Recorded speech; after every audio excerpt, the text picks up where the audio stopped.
Okay, we're going to talk about leadership for this moment. Now, I suppose I should introduce myself to those of you who I'm meeting for the first time.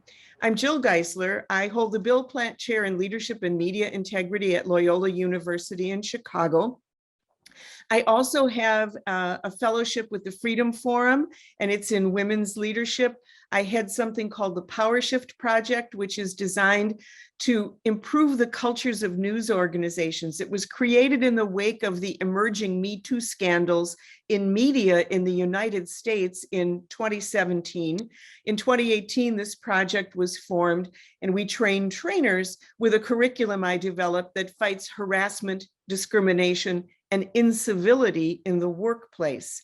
I also co-lead a project for the News Leaders Association, which is aimed at bringing more journalists of color, traditionally underrepresented journalists, into the ranks of news leadership here in North America. My background is broadcast journalism. I spent 25 years starting out as a reporter, a photographer, a producer, an anchor, and then way long ago in the late 1970s, when they didn't give those jobs to women, I became news director. So I, for the better part of my 25 years in broadcasting, ran a broadcast newsroom.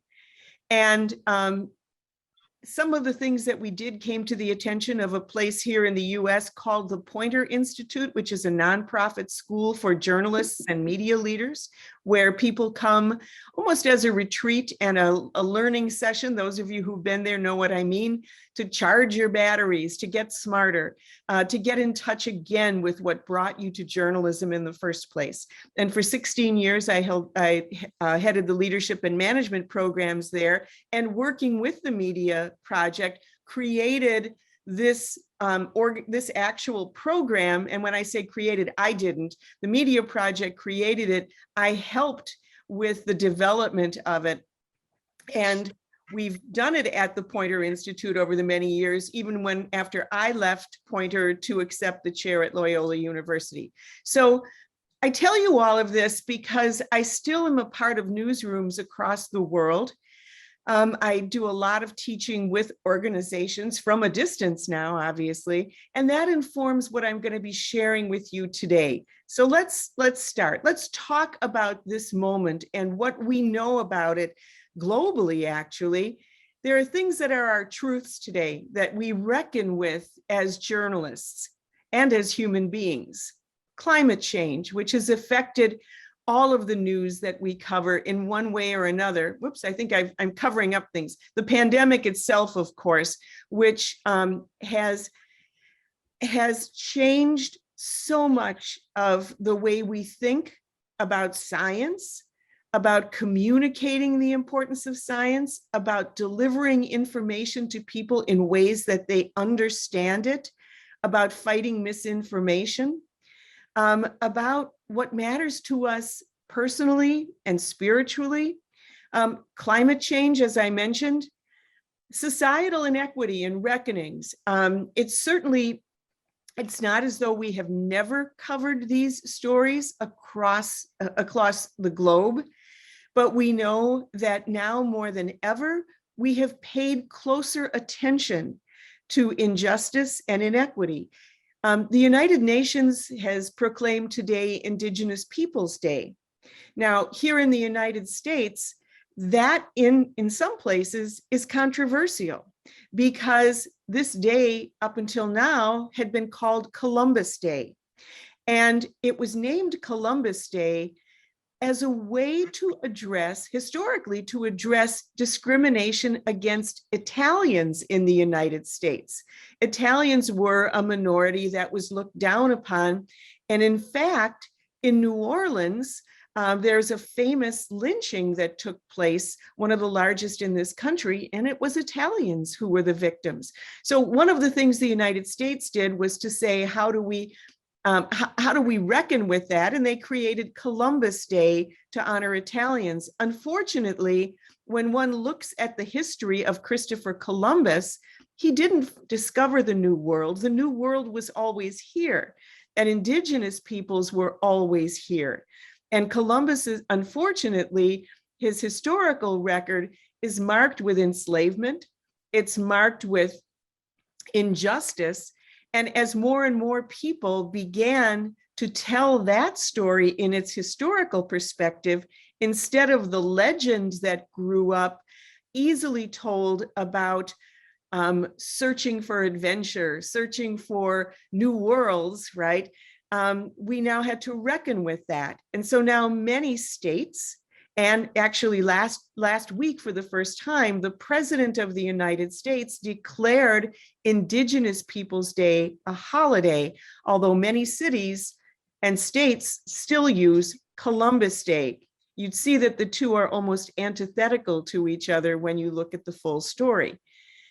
There's political polarization, and it is fueled obviously by some deeply held beliefs, but also by significant misinformation and disinformation that we as journalists have had to try to counter, when those forms of disinformation can literally pit people against each other based on hateful and untrue stories. And that leads to incivility. You know, we reckon now with the idea that social media has given everyone a voice, but frequently social media has enabled people to use their voices to demean others. And we as journalists have often been the targets of that. And in particular, female journalists have been targeted.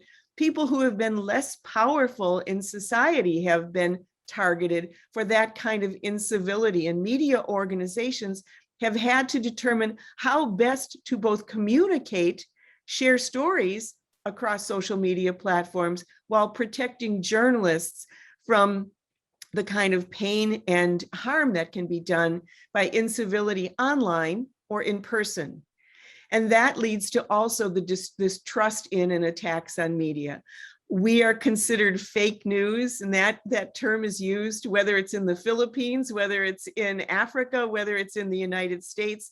We get called fake news by people who don't like it when what we report using journalistic principles is accurate.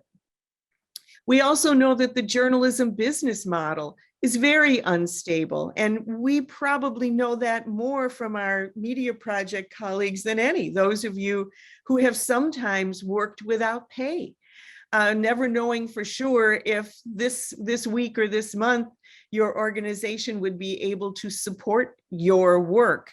And so across the world, there have been efforts underway, not fully successful yet, to find ways to fund fund journalism while still keeping it independent from those who support it financially. And then another thing that's happened to all of us is remote and hybrid work. And a lot of the work that I have been doing with media organizations deals with how they can continue to do a high quality job while still maintaining connections with journalists. How do we give feedback to the journalists who are brand new and growing when they're not sitting next to us under the same roof, right? Watching, absorbing. So much of what journalists learn is from each other, listening to the person next to them in the newsroom, perhaps on the phone, doing a really good interview and asking tough questions and saying, wow, I want to grow into someone like that, right? Well, we're not doing that when we work remotely because we don't hear each other. And if we have differences, if we think that we're not getting what we need from someone, if we feel like someone has let us down in some way, you know, it's easy to not reach out. It's easy to instead talk to someone you agree with and tell them how upset you are and not actually resolve a conflict. We do a lot of teaching about conflict resolution in the media project and how we have to be able to tell important stories and sometimes hold people accountable with a tough conversation. Remotely, it makes it more difficult, and everything we do needs to be intentional to make certain that people feel that they belong, that they're connected, that they're getting feedback, positive and negative, right? And so that remote hybrid work has given us back some time, perhaps that we used to use in travel. Even sometimes if you worked in a place where they charged you for parking, maybe you saved a little money by working from a distance. But there's always things that we have to learn about managing in a hybrid workplace. And then, of course, in journalism and in other professions across the world, there has been something that has been dubbed the Great Resignation. Now, it has affected some organizations more than others, but the pandemic has caused a lot of people, first of all, people who had been thinking about leaving their jobs didn't leave during the pandemic because life was so uncertain. But as things began to ebb, said, now is my time. The pandemic has caused a lot of people to rethink their priorities. And if they weren't happy with work, they said, now is the chance. We've learned in this life and death situation to do something that I really believe in. There's also been still the inability of some people to return to work because they have the responsibility for their families. And the last thing is, one of the things that people have realized is I can walk away. And if I am working in conditions that are just insufferable, I'm not going to take it anymore. So all of us as leaders have all of these things on our shoulders as we lead journalism. I hope I'm not telling you anything that doesn't relate in some way to your world. And what it really brings to us is the important reminder that quality journalism is needed more than ever. And in order to do that, journalists need quality leadership. Every one of those current situations is a call to great reporting, and it's a call to great leadership. And what I always teach is that the most important thing leaders do is help others succeed. Now, that doesn't mean it's always easy, right? Because if we are formally in charge of others, if we are supervising them, we have a responsibility. But the Media Project's position has been that we lead from wherever we are. We may lead in ethical decision-making. We may lead in collaboration. We may lead in basic kindness, right?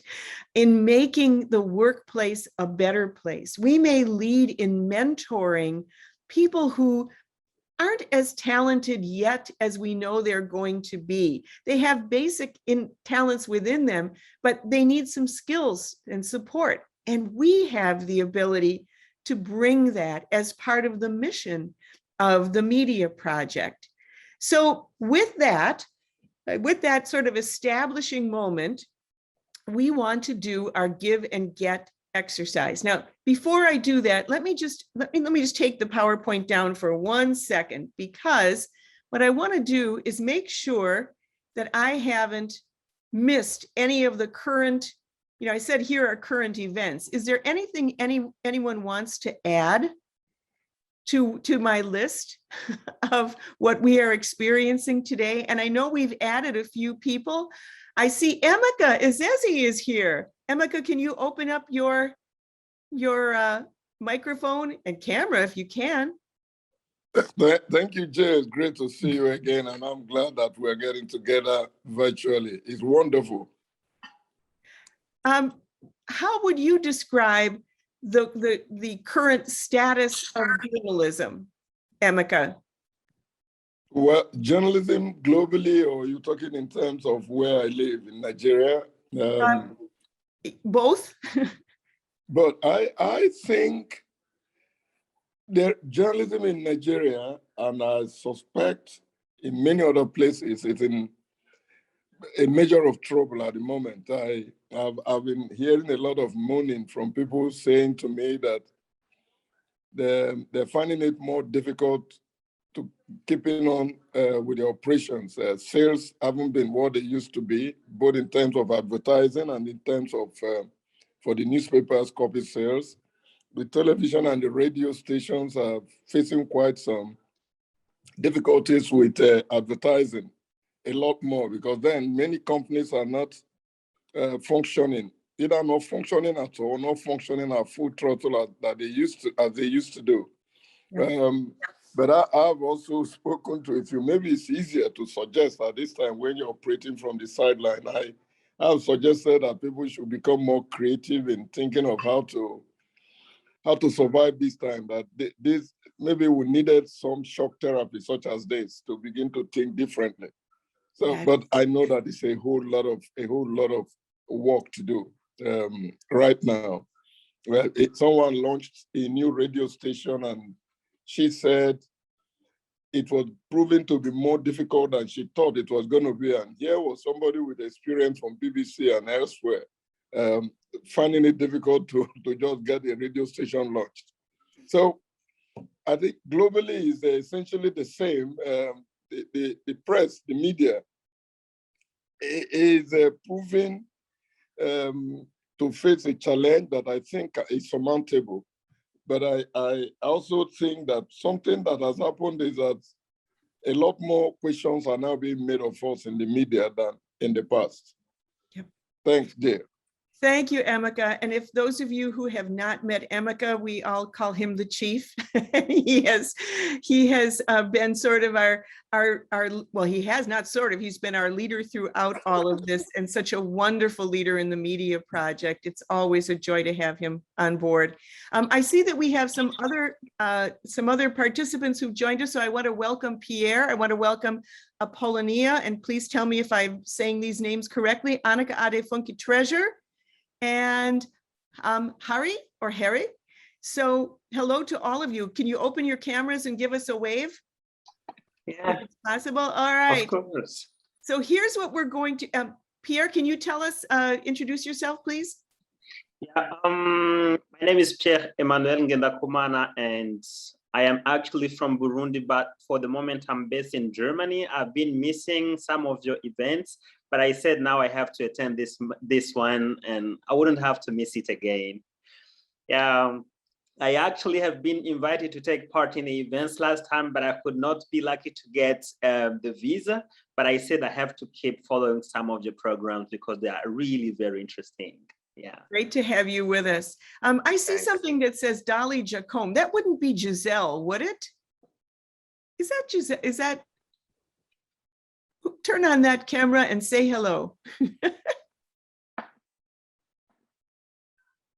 Did I scare you away? How about, is it Harry? Hi, it's actually Elias. Hi, my Elias. My son messed up with the settings and put his name, so I have to live with that. Ah, you've been named after your son. Yeah. Sorry, I joined late. I'd forgotten that it falls at the same time as the Boston Marathon, which is going on now, and I'm having to multitask. But I'm glad to be on board. Great to have you with us. Who have I missed? Annika Ade?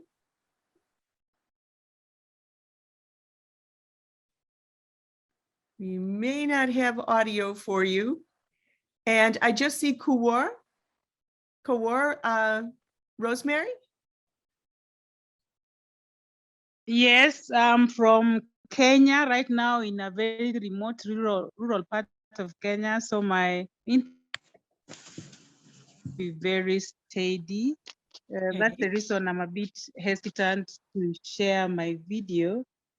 So, but I'll be listening very keenly and following very keenly, but largely I'll not be having my video on. It's all right. We'll take you wherever we can get you. Did I miss anyone? Is there anyone I missed? Hello. Hello. Yeah, this is Funke Treasure. Hello, everybody. Hi, Treasure. I'm good. It's good to see your face again. To you. It feels good to see you again. I joined just a few minutes back. I'm a little under the weather, so my face is not looking really nice, but I just thought I remembered, and then I said I should just join, and I'm glad I did. I've seen some of my friends here, and I hope to get the best of what we have to offer, this afternoon. All right, glad to have you with us. And I know I've seen her, there she is, Giselle Jacome, my little sister. Can you turn on your microphone and say hello to everyone? Hi, hello everybody. Nice to meet you today. I am very happy to join this. I was before, but what I was with my sister's name, and that's why I leave the meeting. It's very happy for me to see you and to join this space and to listen to you and to share what is going on here in my country and in my region. All right.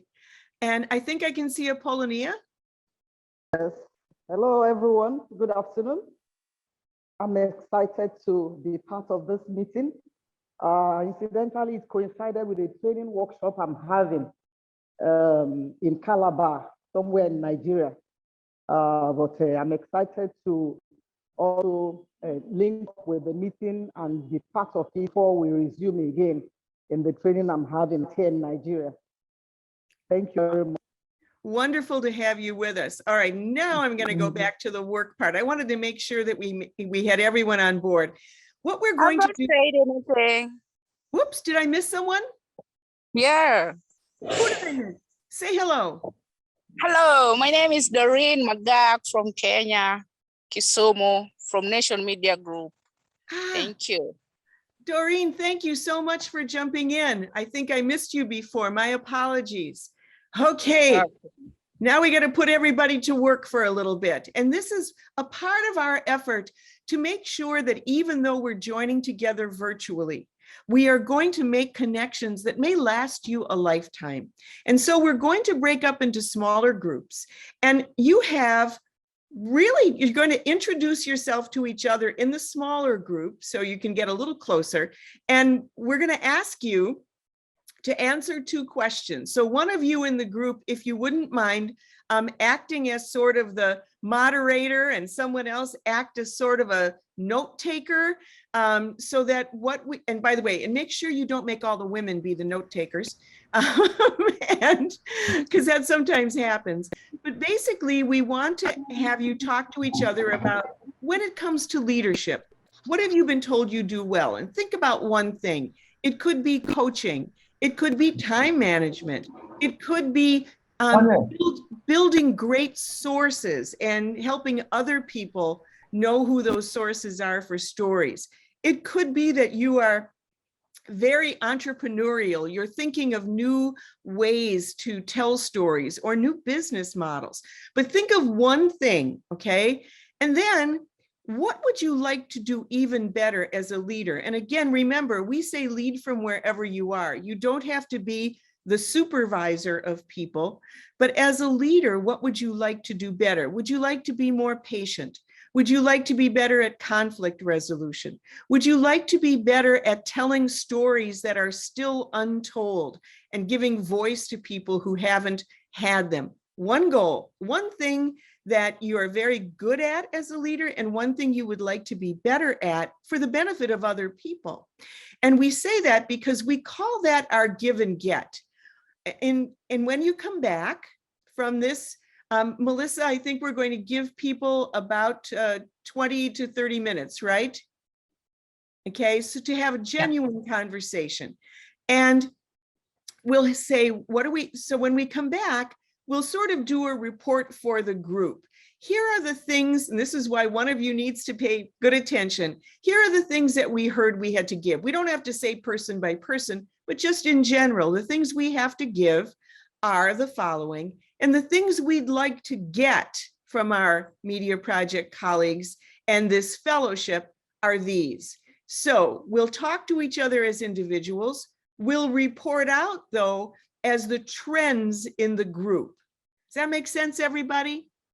Okay, so you tell your individual story, and then whomever is going to be the storyteller for the group will talk about the trends from that group. So this is just a reminder. What do we have to give? The strengths that we can share and support to support each other, and what would we like to get?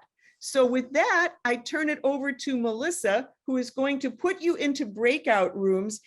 And with that, we will see you back in 20 minutes or so. Here in the United States, the investigative reporters and editors Association, which has its highest level of membership ever, now has appointed a director of diversity, equity, and belonging. Okay. And why is that important? Because investigative journalism has sometimes been a profession that looks for wrong, but has not looked at it across both the powerful and the powerless. And many of the people who have achieved the level of becoming investigative journalists have been people of many men. Now, Maria Ressa obviously is an exception to that. But what the IRE here is doing in the US is saying we have more work to do. We have more work to do to be more inclusive, to look for more untold stories, and to make sure that among our ranks, we have people whose life experiences make us stronger. And I think there's a lesson for that in any country when you're looking at who has the control over what is investigated, whose story is told, through what lens. And so I find this very encouraging. It's a commitment, and I believe that those of you who are looking for underwriting for the work you do, if you're looking for foundation support, one of the ways that you will be advantaged in looking for that kind of support is not only in saying you're going to do investigative journalism, which some foundations support, but also you're going to have this commitment to diversity, equity, inclusion, and belonging. So I am very impressed with what I see in the values that you have talked about. I want to make certain that we take every opportunity to support each other, even from a distance, so that, for example, someone who wants to be more creative, which I think is an interesting goal, there's somebody else in here. Who was that person who was hoping for more creativity? Can you raise your hand? It was Silvano again. Oh, Silvano, we'll take, but you know, okay, if that's one person, there's someone else in this group who could be that creativity guide for him and for others. Who would that be? Do you know how to use the hand raise function? You know, where you take that, where it says reactions at the bottom of, see? All right, so there are people who can be there for each other, for coaching on creativity, right?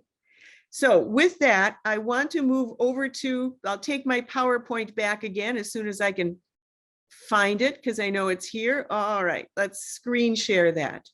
So right now we do have, let's go back to, I'm going to get my PowerPoint ready for you. Stand by. It's going to take a second. I think you may be seeing it. I'm the only one who's not seeing it well right now. I have to move a few things. Sorry. Did you ever get your Zoom screen so filled with things you can't move your PowerPoint? All right, we've done all of this. But now we have truly a call to values. What I've heard you talk about is a foundation of values and also skills that we need to have. So the values that we need to take forward, integrity is a value, and integrity is different from compliance. Compliance says we know what the law is and we won't break the law. But we also know that there are many things that are perfectly legal and perfectly wrong. Neglecting someone else's growth isn't illegal. Refusing to coach anyone, being selfish, none of those things are illegal. They're just wrong. Treating other people in the workplace as though they are unimportant and inconsequential, even treating them uncivilly, is not necessarily illegal. It's just wrong. And so what we are doing, as you have said in your small group conversations, is we're going to walk our talk.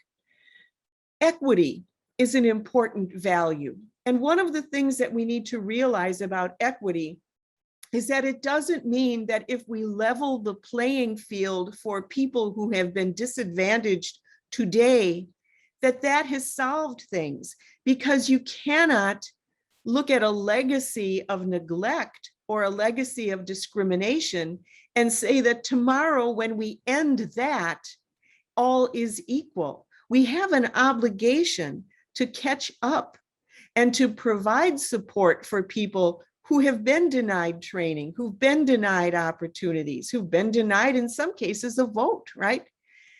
Continuous learning. What I love about what you have talked about today is that you understand that as leaders, leading from wherever you are, you must be a continuous learner. You today, you know, as I'm sitting here telling you about Indigenous Peoples Day, it was important for me to use this as a day of reflection. I started yesterday to make certain that if I'm speaking to this day, I know more about its history than just the headlines. We also, as our Nobel Peace Prize winners have pointed out to us, need courage. And the courage is often to speak up for journalism when journalism is under attack, when you're being called fake news. And it's not that you have to have an argument with someone on a street corner. What you have to do is have the courage to understand that even in our most difficult times, we are needed, and we put one foot in front of the other, following our values, to bring other people along with us to do quality journalism. And then many of you have already talked about this. If the pandemic has taught us anything, it is about the importance of empathy. There are organizations that never would have considered letting people work from a distance. Suddenly they had to, right? They had to sequester people, they had to quarantine people. And then they began to realize that they could still do good work from a distance. And what happened then was that the empathy that they lacked, which is really empathy, is being able to see the world through someone else's eyes, the empathy that they had lacked in understanding that someone who had obligations at home and who really would have done great work over the years from a distance, now they can.